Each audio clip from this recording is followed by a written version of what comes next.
everybody to this plenary session on innovations in dementia care. We have 4 excellent speakers today, and they will present their work first, and afterwards we will have a plenary discussion and time for questions. So first speaker of the day is Tobias Neff. He's a professor of gerontology and rehabilitation at the University of Bern in Switzerland. And in his role, he and his team work on interdisciplinary questions at the intersection of medicine and technology. And today he will talk about digital biomarkers and their application to support dementia patients and their caregivers. This one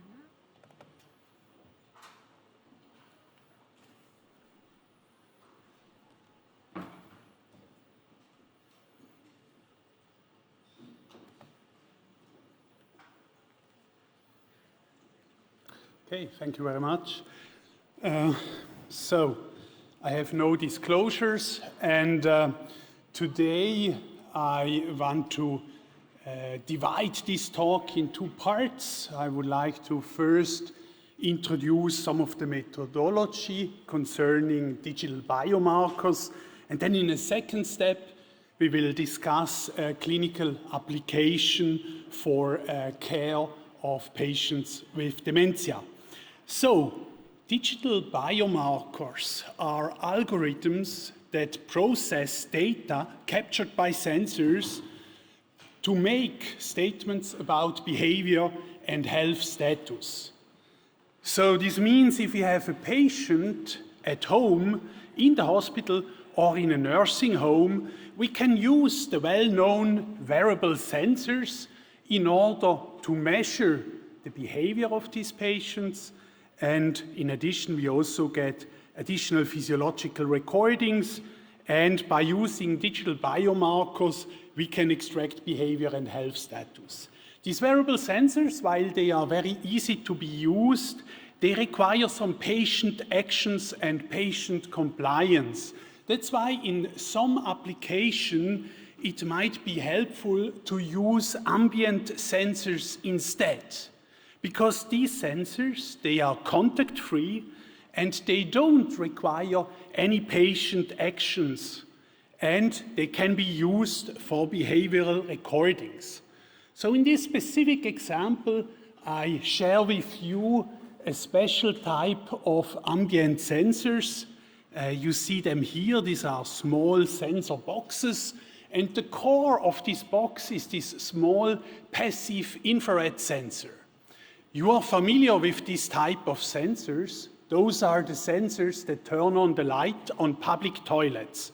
So very simple sensors, but you can imagine if you distribute now 10 of these sensors in the home of a dementia patient, and then you use pattern recognition algorithms, you might get an impression of the activities of this patient. And I have here data that has been collected in the home of, on the left side, an 83-year-old healthy woman. You see on the x-axis, day 1 to day 20, and on the y-axis, you see the time of the day. This is midnight, 8 o'clock in the morning, lunchtime, and evening at 10. And you see color-coded, recognized activities using these contact-free sensors. You see blue sleeping, red cooking, violet eating, and green watching TV. On the right side, you see the very same data for an 83-year-old female patient with Alzheimer's disease, and you see that the regularity of these activities has changed quite a bit. And this was not only seen in these very specific patients, this has been seen in a larger patient population. So what I would like you to take from this slide is that, yes, with this kind of contact-free sensors, we can get an impression of the activities that our patients are doing at home. In addition, others have also used these methods to complement traditional red cross, red buttons that patients can wear at home and call help in case it is needed, people have started to combine these buttons with this sensor technology in order to get a more sophisticated and a more detailed monitoring of patients living at home. Note that when we move from home into the hospital, we can use additional ambient sensors such as LIDAR and radar sensors. In between the wearable and the ambient sensors are the so-called object-attached sensors. And I have here one example. You see this sensor here placed under the mattress, and this sensor is nothing else than a simple pressure sensor.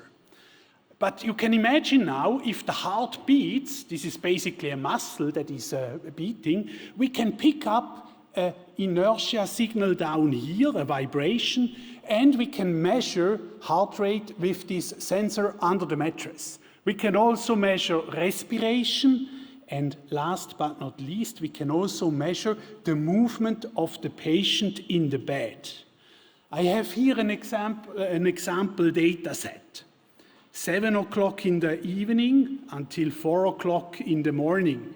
And you see in orange the recognized tosses and turns during the night. And in yellow you see bed exits.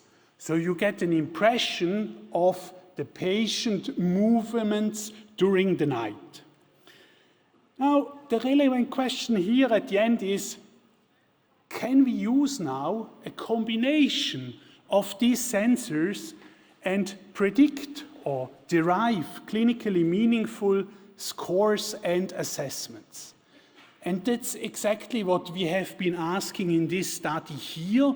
We used a combination of ambient, wearable, and object sensors in a population of 45 participants. And these participants, they were rather old, 87 years in mean, and a tendency to be a bit more female, and the mean MOCA score was around 20 points. And they used these sensors during 1 year, and in this year we also collected MOCA scores and other clinical data. And the question that we were asking here is, in this population, can we distinguish patients below a MOCA score of 23 points from those with a MOCA score above 23 points? And if you look down here, if you look down here, you see the results, okay? If you take demographics alone, if you just look at the age and you try to predict the age based of the MOCA score based of the age, you get an extremely poor discrimination.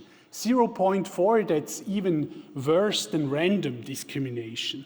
However, if you take the sensor data and you use this information to predict the cognitive abilities of these patients, you get a very nice, close to excellent discrimination. What I would like you to take from this is that with these sensors, yes, we can predict some clinical assessments, and these sensors might help us to collect additional information about our patient behavior. Let's move to the second part. Here we apply these digital biomarkers for a clinical application for a digital care assistant. With this digital care assistant, we aim at supporting nurses in their work. And what you see here, it's the historic main building of the University Psychiatry Services in Bern. While it is a very nice building, it's also a very large building. That's what you see from the top. So you have to walk quite a bit in this building. And we move now in the west floor. Here we see the Baylor ward. That's an old age psychiatry ward with about 20 beds. And you can imagine that taking care for these patients with cognitive impairment, that's obviously quite a challenge. And we are facing challenges like staff shortages, cost pressure, and also workplace stress, especially during night shifts. And the research question here was, is it beneficial for nurses to get information about the patient behavior in their rooms using the previously introduced digital biomarkers, and to have an interface that shows nurses how patients are currently doing. And you see here how this can look like. It's basically a tablet or a smartphone, and you see here names of patient. This patient, for example, is green at the moment, which means that she is sleeping in her bed. It's 2 o'clock in the morning. However, this patient here in room 12, based on the sensor information, is in pain and restless and might need attendance. Room 3, this patient is very prone to falls, and she is currently sitting on the edge of her bed and would need immediate intervention. Before such a sensor system has been introduced in the ward, user group meetings with experienced nurses have been conducted, and questions that were asked here are things like, a sensor system at night would make the work of a nurse easier, where you see a large majority thought that this could be the case, and a large majority also found it interesting to test such a system in the ward. And this is the test setup that has been implemented in this case. It's a combination of an object-attached sensor placed under the bed. I have introduced this sensor here. And then there are 2 ambient sensors, so contact-free sensors that have placed in the patient's rooms. One is a LiDAR sensor. You might know these sensors from your Tesla car, scanning the road in front of you. And this is basically a laser scanner, a rotating laser that measures the distance to obstacles. And you can imagine if this obstacle is, like in this case, the foot of a patient, you can measure the position of the patient in the room on one side, and you can also extract gait parameters on the other side. In addition, a commercial 3D radar sensor has been introduced here. This radar sensor does not take a picture of the patient, but it collects a 3D point cloud. And based on this point cloud, it can tell about movements in bed and in the room. That's how it looks like. You see here the LiDAR sensor, you see here on top the radar sensor, and you can't see it, but believe me, there is the bed sensor under the mattress here, and you see then the previously introduced interface for the nurses showing the rooms and the rooms that need attention. I have here some very preliminary results to share with you. This is data that was collected in February, and here 1,000 alerts have been generated in 1 month during the night. And what you can see is out of these 1,000 alerts during 1 month, 1% was a false alert. And what you also can see that the alerts were resolved quite quickly by the nursing staff. I have here some first anecdotal results that were collected by Marius Müller. And the comments that were collected here are that patients are less disturbed than with a sitter, or rounds have become more plannable, or statements from patients, you came just in time, how did you know that I just wanted to go to the bathroom? Of course, these are very first and only anecdotal results. So I can conclude here that with this sensor data, it is possible to supplement clinical measurements with this additional everyday behavior.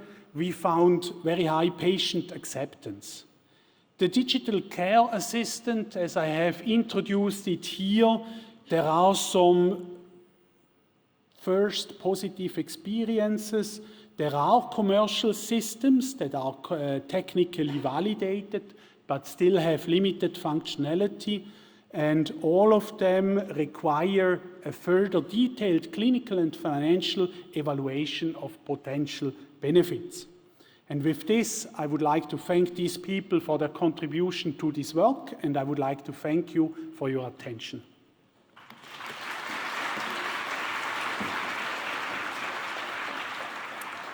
Thank you very much for a very clear talk. So hold on to your questions for after all the presentations. And our next presenter is Esther Lozeto-Gerritsen from the UK. She is a postdoctoral researcher at the moment at the University of Nottingham, and she currently holds a fellowship focusing on capacity building in dementia research. But she's also a good colleague of mine in the Interdem board and also co-lead of the Interdem task force on young onset dementia. She will talk today about online peer support for people with young onset dementia. Esther.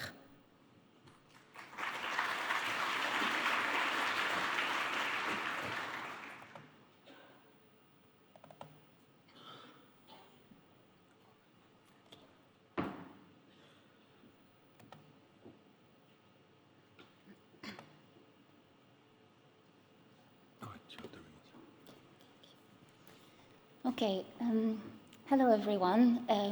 Thank you for the kind introduction.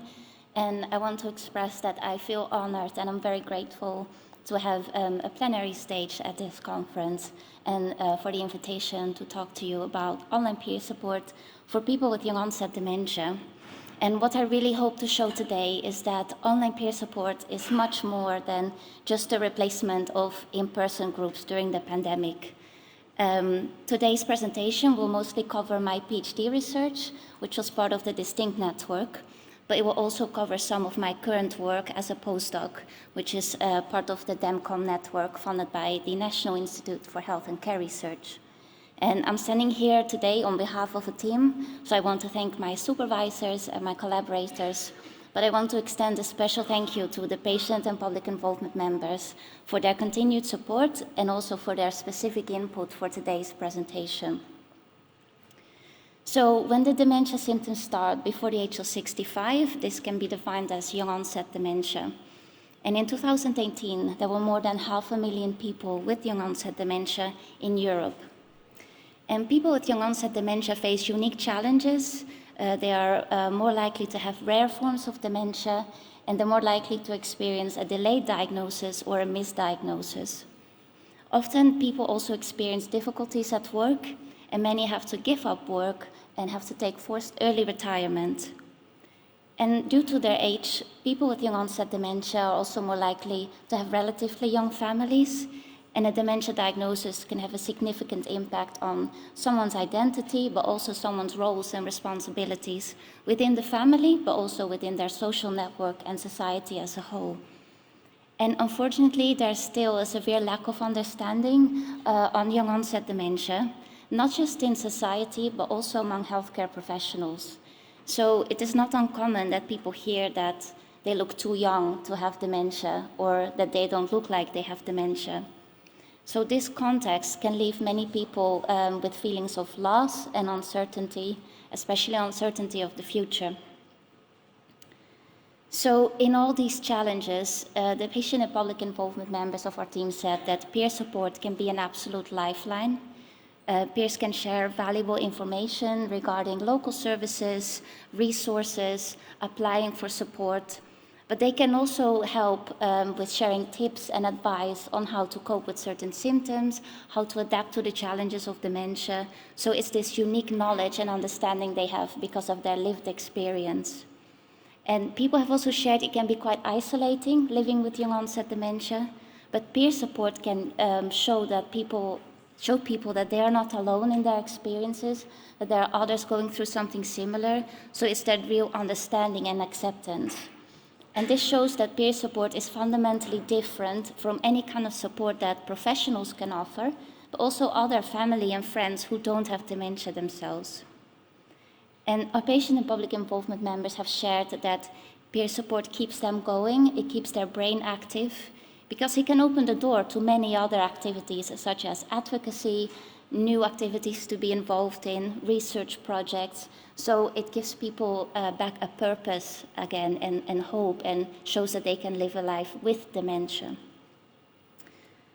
So unfortunately, the availability of in-person peer support groups varies widely across the UK, but also the availability is not equal depending on where you live in the country. And people often speak of a postcode lottery when it comes to young onset services. But it's also true that peer support groups may not be suitable or accessible for everyone, because some people might not be able to travel, or they might not feel comfortable joining in-person groups. And we also noticed that general dementia services tend to be tailored towards the needs and wishes and preferences of older adults, and they don't always meet these unique needs and challenges that younger people and their families face. So to overcome the challenge of the lack of availability of in-person services, online peer support could potentially offer a solution. But we found that there was very limited research on online peer support for dementia, and even more so for young onset dementia. So that was the basis for my PhD research. So we also noticed that the existing literature mostly focused on peer support for people with dementia in general, but the online literature looked a lot at peer support in text-based platforms. So for example, social media platforms or discussion forums. But during the pandemic, many in-person groups moved their meetings online and started to use video meetings. But there was no literature on how people with young onset dementia actually experience peer support through video meetings. So we conducted a focus group study with existing peer support groups and asked people about their experiences with the online meetings. And you can find the findings in detail via the QR code. But what we noticed is that the known benefits of peer support, such as social support and sharing information, were also present through online meetings. People felt that they were not on their own, that they were part of a group. But we also noticed that there were specific advantages of peer support through online platforms, because some people shared that they struggled to get out of the house, it was difficult for them to travel, or they just didn't feel comfortable joining an in-person group with new people in a new environment. So having the meeting online broke actually down a lot of barriers for them. But on the other hand, we also noticed that online support was maybe not for everyone, especially the groups that were used to meeting in person before the pandemic said that, well, it's better than nothing, but we prefer to meet in person. And that's okay, because online peer support is just a different option that's there for people. After the focus groups, we wanted to learn a bit more about how people experience a variety of online platforms. Because as I mentioned, there are also discussion forums and social media pages. And we also wanted to know more about some of the barriers to online peer support and hear from people who didn't use it. And again, you can find the findings via the QR code, but what was a very interesting finding was that of the people who never used online peer support, the main reasons for that were that they didn't know this existed, they hadn't heard about it before, or they didn't know where to look for more support. And when we asked people if they were interested in using it, if they would consider it, the majority said yes. We also noticed that of the people who used online peer support, the majority found out about this by themselves, often by a long journey of searching, and very few people were actually signposted to this by their doctor or a dementia specialist. And we noticed that people, because of the variety of online platforms, people could choose a platform and a mode of communication that suited their needs, their preferences, and their abilities as well. Because some people, they might just want to read about other people's experiences, but they might not be looking for that interaction with others. Whereas for others, they might need that sense of connection, and they find that more when they see the other people and can actually hear them. So there's just different platforms that can accommodate for different needs. And after this, we wanted to learn more about how we can improve online peer support and how we can take away barriers for people. And we did this by interviewing some of the participants from the survey that I just talked about. And one of the most important findings that we found was that having a skilled facilitator for the video meetings is incredibly important, because people shared that sometimes they had the experience where they didn't get a chance to speak, or there was not enough support to get online. And we also noticed that a barrier for people to engage in online peer support was that they were not sure what to expect, and many who considered themselves in the early stages of dementia, some were a bit anxious to potentially see others who were further along in their journey. So in this case, being able to have a chat with the group facilitator beforehand, or having good and detailed information about the group can actually be really helpful. So we used the findings of these qualitative studies to develop a best practice guidance on online peer support for young onset dementia. And we separated this in two different sections. So the first one was a guide to online peer support for people with young onset dementia who were curious about online peer support and wanted to know more. So in here we included information such as the different types of online peer support, what people can expect from it, hints and tips from peers about how to cope with maybe technological challenges, but also where people can find more information. And then we developed a guide for peer support facilitators or moderators of text-based platforms. And in here we had separate sections for video meetings or text-based platforms. And I just want to highlight that facilitators can be people living with dementia, carers, or healthcare professionals. And the best practice guidance and how we developed this got actually published last August, and you can find it again via the QR code. And I just want to say that while this was the end product of my PhD, it's definitely not the end of research into this topic, because there's a lot more to be done, and that we're working on right now with a fantastic team at the University of Nottingham. So to make sure that online peer support is accessible and available, we need better signposting, because as I mentioned in the survey, we found that there was very little signposting actually to online peer support services. Also, when talking about digital solutions and new technological innovations, there must be a conversation around digital exclusion, because we notice a growing digital divide where maybe people who need support the most are the ones who miss out and are left behind even further. So for this, we're currently working with regional and local stakeholders, such as charities, councils, dementia advisors, to see how we can identify the people that are most at risk of digital exclusion, and how we can make online peer support better accessible for them. We also need to gather more evidence and conduct larger studies. Currently, the evidence base around online peer support and dementia relies mostly on qualitative research, but there is a need to collect more quantitative evidence and find out about how we can design larger studies so that we can collect more evidence to then better inform policy and practice. And at the University of Nottingham, we're working with a multidisciplinary team, an international team. And by gathering more evidence and working closely with people with lived experience of dementia, dementia advisors, councils, and charities, we hope to inspire dementia organizations, service providers, and councils to consider investing in online peer support. Because what's important to mention is that while this may not be something for everyone, and while not everyone wants to use online peer support, it is important that this is an option that is there for people, that they can choose what suits best for them. And I also need to highlight that online is sometimes seen as like a default alternative for example, rural communities or people living in remote areas. But what we're seeing as well is that, for example, in the UK, in many rural areas, strong internet connection is still quite problematic, and many people can experience difficulties in Zoom meetings.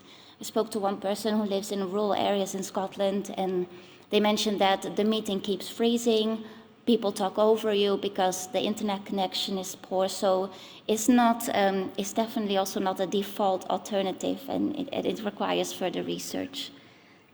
So with that, here are some of the references that we used, and I just want to say thank you and also finish with this quote from our patient and public involvement team. And I think this resonates with some of the other stories that I've heard these days at the conference, is that peer support and connection with peers gives back hope and purpose, and it can be the first step forward. And if you're interested in collaborating on this topic, or if you have any further questions, please reach out to me. Thank you.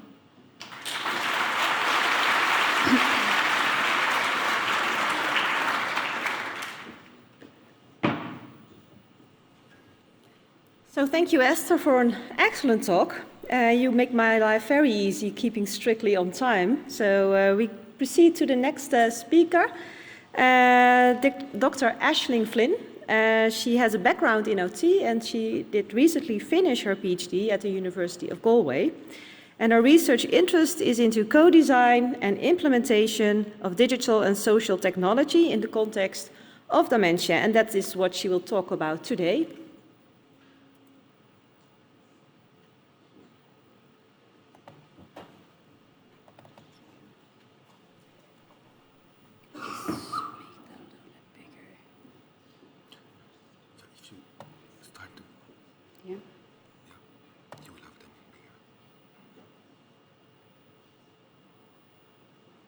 Fabulous, brilliant, thank you. Good afternoon, everyone. My name is Dr. Aisling Flynn, and I am delighted to be presenting some of my PhD work this afternoon. And today I'll be looking at discussing virtual reality to promote the social connectedness of people living with dementia and their support persons. And I would just like to start by acknowledging my amazing PhD supervisory team of Dipna Casey, Attracta Brennan, Sam Redfern, and Marguerite Barry. So firstly, I'd like to extend my sincere gratitude to Alzheimer Europe for having me speak during this session. And I guess given this year's conference theme, I thought it was essential to highlight how my work aligns with the theme of the conference around New Horizons, Innovations for Dementia. And today I'll introduce you to an innovative area of dementia research, that is the use of multi-user VR for enhancing social health outcomes. And my presentation will discuss my PhD research, which took place in an Irish context between 2019 and May of this year.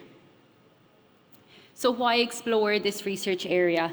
Well, currently in Ireland, there's almost 55,000 people living with dementia, and it's estimated that this figure is going to reach over 153,000 by 2046, and that's on account of our rapidly ageing population. As we're all aware, the World Health Organization cites dementia as a global health priority, with calls for psychosocial interventions to enhance the quality of life of people living with dementia. And people with dementia themselves will often cite living in a shrinking world that becomes increasingly smaller as their functional needs change. And this in turn can lead to social isolation, loneliness, and disconnectedness. And there's a real need for us to look at the use of technology in order to keep people living with dementia socially connected, and this real need and drive for innovation.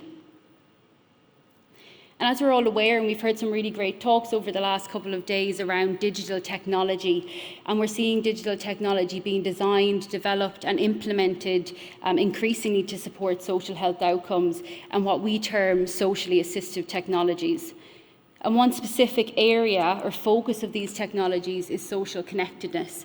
And when we speak about social connectedness, what we're looking at is that momentary experience of relatedness or belonging between people. And virtual reality has a place in this space around enhancing social connectedness, and it is considered one of these innovative areas of application. So what is virtual reality? Virtual reality, or VR, is a computer-generated digital environment that you can interact with as if it was real. So imagine putting on a headset and suddenly finding yourself in a completely different world, one where you can look around, explore, and even interact with your surroundings. And fully immersive virtual reality creates this artificial world that completely replaces your real world view. And it does this using a head-mounted display where you can be fully transported to this digital world, but also handheld controllers where you can move around, pick things up, and interact with the virtual world as if you were present. And over the past decade, we've seen a huge surge in the use of virtual reality within dementia care, from things like reminiscence therapy to spark meaningful memories, to physical activity, cognitive training, and even cognitive screening. And we're seeing that virtual reality is opening up these new possibilities to enhance the lives of people living with dementia. However, there is an important gap. And that gap is very much that most of the research thus far has focused on single-user virtual reality experiences. And this is where individuals are interacting with the virtual world alone. And while these experiences or this research has shown really positive results, we're missing a crucial aspect, which is that sense of social connection. And as we know, as dementia is often associated with these feelings of social disconnectedness, perhaps VR has the potential to foster this sense of social connectedness through multi-user virtual reality. Virtual reality allows 2 or more people to be simultaneously present in the same environment, and it does this through the use of avatars, where people can speak to one another, they can see a cartoon or a graphical version of a person within the environment, they can wave, they can dance together, they can talk, and it allows for this sense of social presence or sense of being in this world. So the overarching aim of my PhD was to explore the design of a virtual reality social connecting space for people living with dementia and their support persons. And again, going back to the main theme of the conference, it very much looked at this new area of social connection, but also how we can design virtual reality to support that. So this was a qualitative participatory action research study, and it spanned over 4 phases and 6 participatory action research cycles. So I worked with people living with dementia and their support persons for the full duration of the project as co-researchers, and their insights, experiences and feedback were crucial in shaping the project at every stage and ensuring that the research was very much rooted in their needs. So this slide just clearly maps the 4 stages of the research process, which I will now touch on in a little bit more detail. So before diving into the main research, I conducted a qualitative evidence synthesis, and this looked at key stakeholders' experiences and perceptions of virtual reality, looking at this kind of experiential focus. And it included 15 reports from 14 studies, and these were analysed thematically.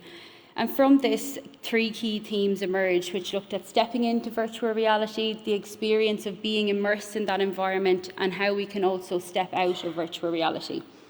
And one of the main findings from this review was that people living with dementia often had no prior experience of using this technology, and that was quite a daunting experience. And in particular, because this project wanted to co-design the application, us as researchers were very aware that how are we expecting people living with dementia to contribute to design decisions if they've never used the technology before? So it was really important for us that we looked at ways of empowering people living with dementia and their support persons to meaningfully contribute to the future design stages. And this is where phase 1 comes in. So phase 1 looked at familiarising people living with dementia and their support persons with VR, again to empower them to make future design decisions. So to achieve this, we began by designing a virtual reality probe, and this was considered a single-user virtual reality environment to help people living with dementia and their support persons to get a sense of what it was like to put the headset on, to use the controllers, to get that sense of immersion in a virtual world. And we trialled this in people's homes and gathered data using observational field notes and semi-structured interviews. And throughout this process, we very much were working in consultation with people with dementia and their support persons. And the main findings very much, I guess, led us to seeing that VR was a predominantly positive experience for this population, but that some level of assistance and reassurance was required for myself as a researcher during use. But on a positive note, co-researchers very much had a better understanding of VR by the end of the trial or this particular phase, and this increased familiarity made them more confident and empowered to contribute to the future design stages, which again was a really key core goal of this phase. So phase 2 focused on understanding social connectedness and seeing if there was a role for multi-user VR to strengthen social connectedness. So we looked at both the barriers and enablers to social connectedness, and we gathered these insights through online individual interviews, which were analysed thematically. And our findings very much reveal this subjective and broad-based nature of social connectedness. So as one participant living with dementia noted, "Oh yeah, family is everything, it's everything. If you're not connected to your nearest and dearest, you are nothing really." So very much highlighting that importance of those personal connections with family. The findings also noted the supportive and non-judgmental and reciprocal relationships and the role that they had in supporting social connectedness. And one support person noted, "If I don't try and push him to keep connected, I can see him slipping more and more into isolation." So again, this very much underscores the effort required by caregivers to maintain this connection. Some barriers to social connectedness were noted, such as communication, periods of transition and change, and also the COVID-19 pandemic. But interestingly, we found that a lot of people with dementia were already adopting technology in their homes through the use of phones, tablets, or Alexa, for example. And overall, they had quite a positive perception and welcomed the co-design of this multi-user application. And this again led on to phase 3, which focused, I guess our focus shifted a little bit towards the design preferences. So we looked at things like the aesthetics of the environment, the activity preferences, avatar selection, and communication options. And this was done through online design workshops. And the main findings coming from these workshops were that in order to promote or maintain social connectedness within the multi-user VR environment, the application needed to be familiar, easy to use, and adaptable. We needed human-like avatars and a natural means of communication, so being able to speak verbally to one another while using the application.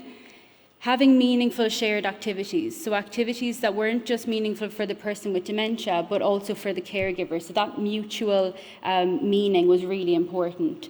And the importance of easy-to-operate controllers and interaction. If we have an application that's usable, it allows for more scope for these social interactions to occur within the virtual environment. So these slides present some excerpts from the workshop, along with some images of the final VR prototype that was iteratively developed with families. And these images are very much just a depiction of the initial application. So the first thing that you would have seen when you put the headset on.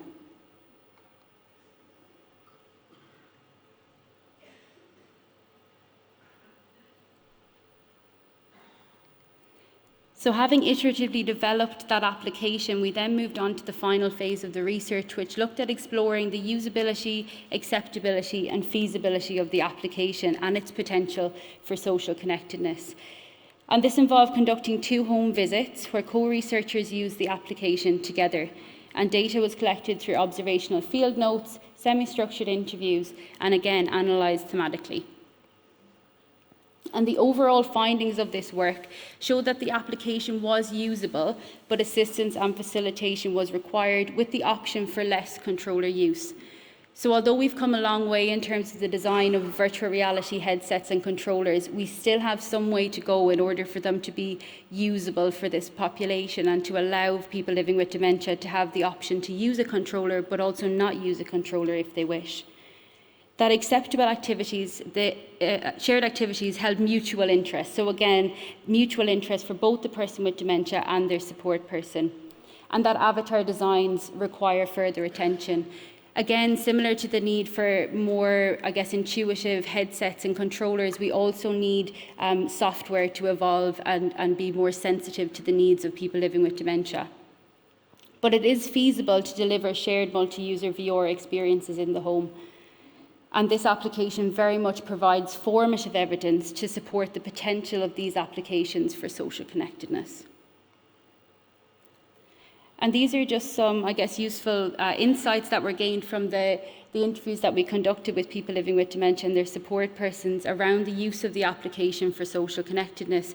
So the novelty of virtual reality, that it sparks something new, it has a visual aspect, that it's a conversation engager, and very much that it's something different from the day-to-day conversations or day-to-day activities that may be taking place in the home.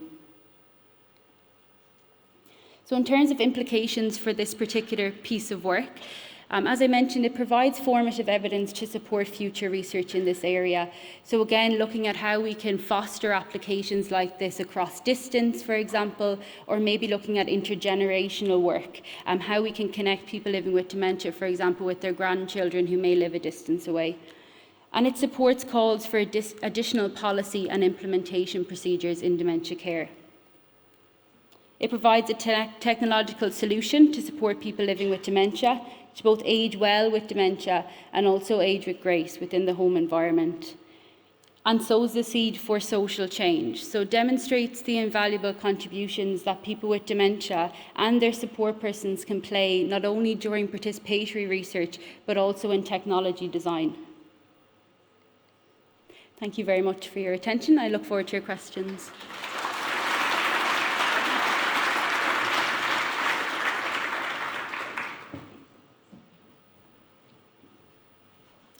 Thank you, Aisling. It was a very interesting talk. And last but not least, I'm very proud to introduce Lizzie Boot. She's an assistant professor and a close colleague of myself for many years. She's working in the Alzheimer Center Limburg in Maastricht, coordinating also the psychosocial research line there. But she's also a member of Interdem, co-leading the technology task force. And today she will talk about from research and development to implementation.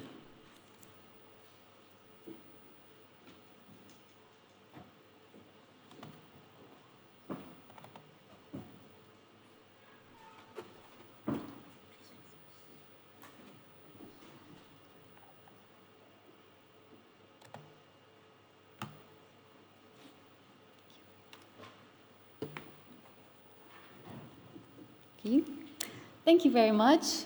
Just like my fellow presenters, I'm very, very honored to be here today and impressed that you're all listening to my journey today, because I would love to share with you the journey of the Partner Imbalance Story, which is a support program for informal caregivers.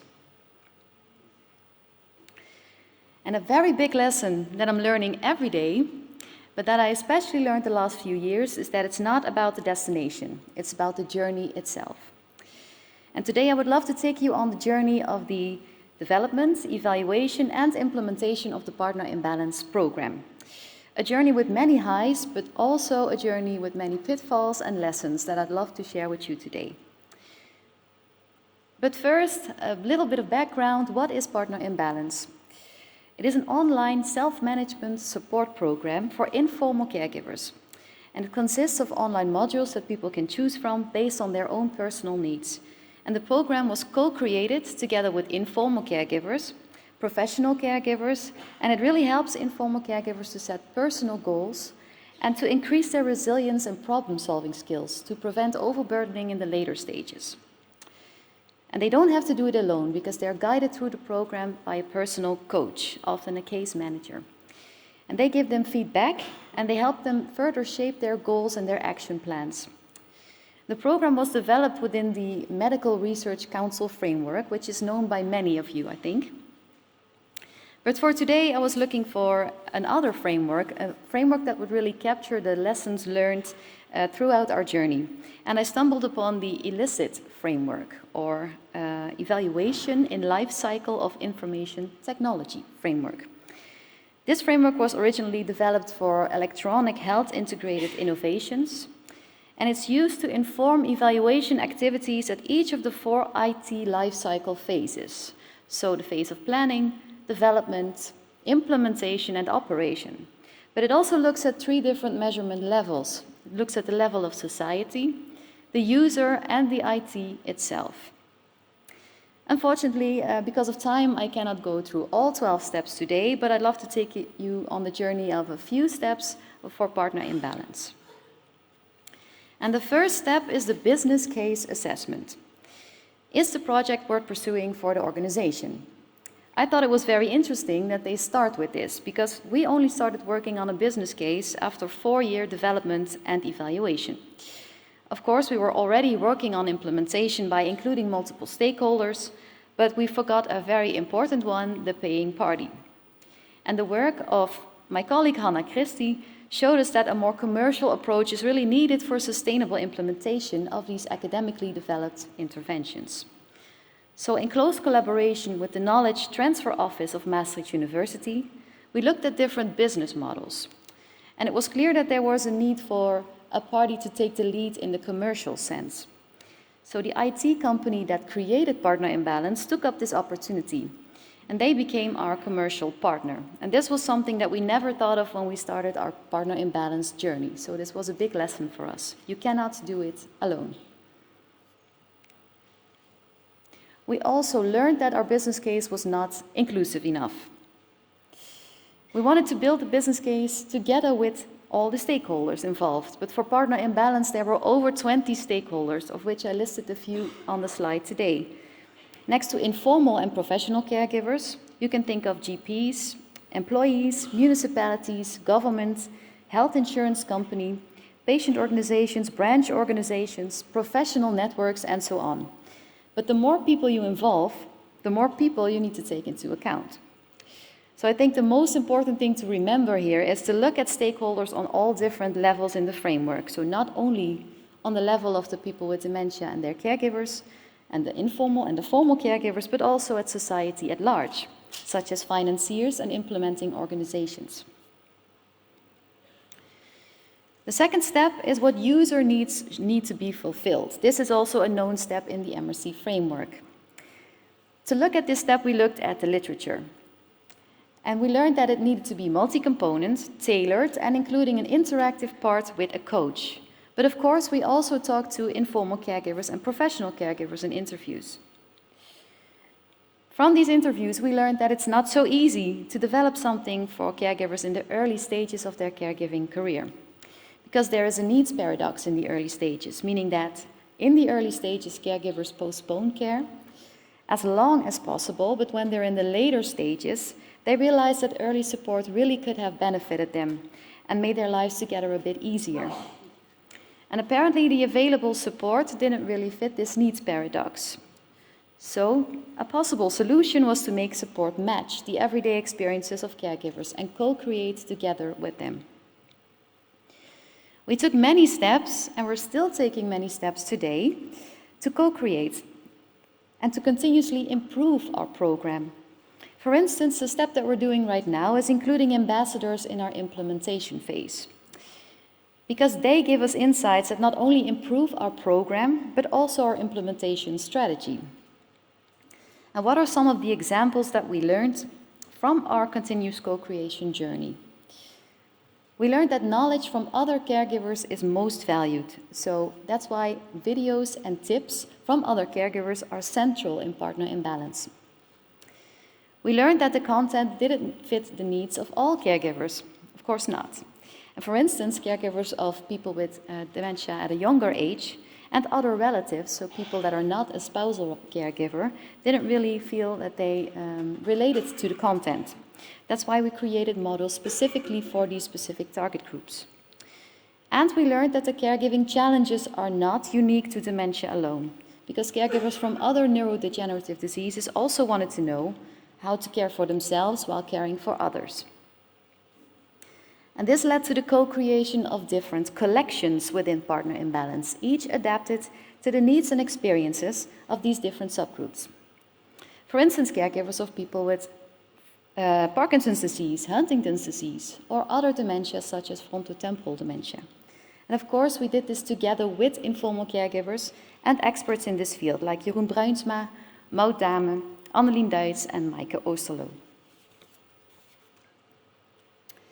And on a societal level, it's very important to look at what factors and outcomes need to be considered for successful implementation.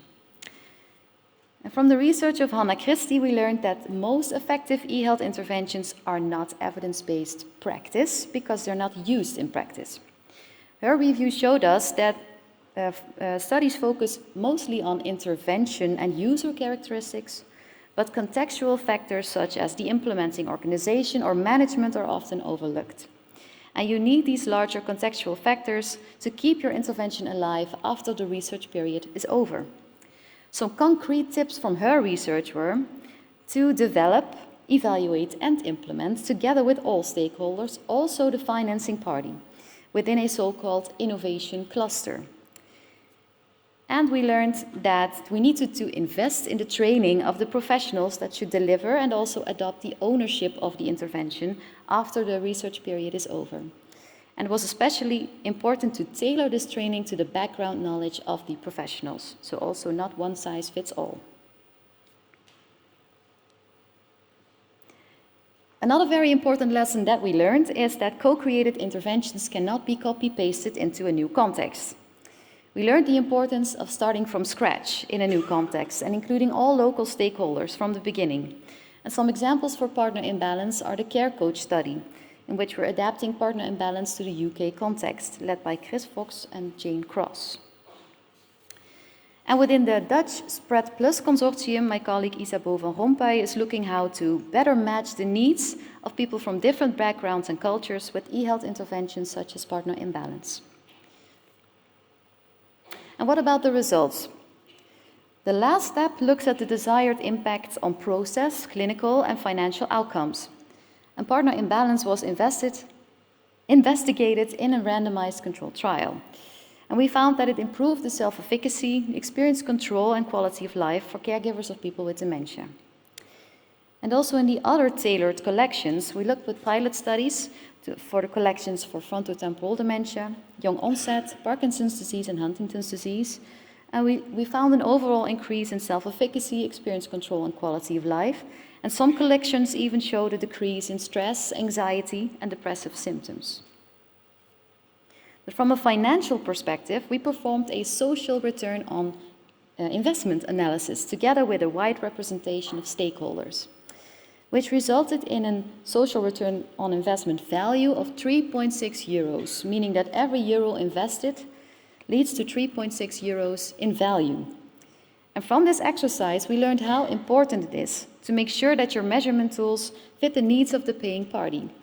For instance, for the insurance company, make sure to measure outcomes on the level of not only the person with dementia and the caregiver, but also the care professional and society at large. My colleagues Ron Handels and Sander Ostin are currently working on a health economical evaluation of partner imbalance. They're looking at total care costs with a longer follow-up period, matching the information that these health insurance companies, for instance, want to know about the impact of these innovations in care practice. So from our more than 10-year journey, we learned a few things that I'll list here today. We learned to include stakeholders and never forget the paying party. Make sure that your measurement tools fit their needs as well. As mentioned, for the insurance company, make sure to measure outcomes on the level of the person with dementia, the caregiver, but also the care professional and society at large. We learned to not only include our stakeholders during the development and evaluation phase, but also during the implementation phase, and build our business case together with all these stakeholders. We learned to invest in our coaches and our caregiver ambassadors because they are the best implementers. And innovations will only be used if peers highlight the added value in care practice. And we learned to invest in the training for these coaches, so they feel equipped to use these innovations and tailor the training materials to their background knowledge. And last but not least, we learned to keep on co-creating to improve your innovation because the perspective of these end users can really help you to keep on further developing the innovation to make sure it fits the new challenges in the ever-changing care climate. I'd like to thank all my colleagues from the Alzheimer Center Limburg today, especially my colleagues from the Psychosocial Research Line. And of course, I'd like to thank the ambassadors from Partner Imbalance and the Partner Imbalance research team. And if you want to know more about the program, you can check out the QR code or our website or send us an email. Thank you very much.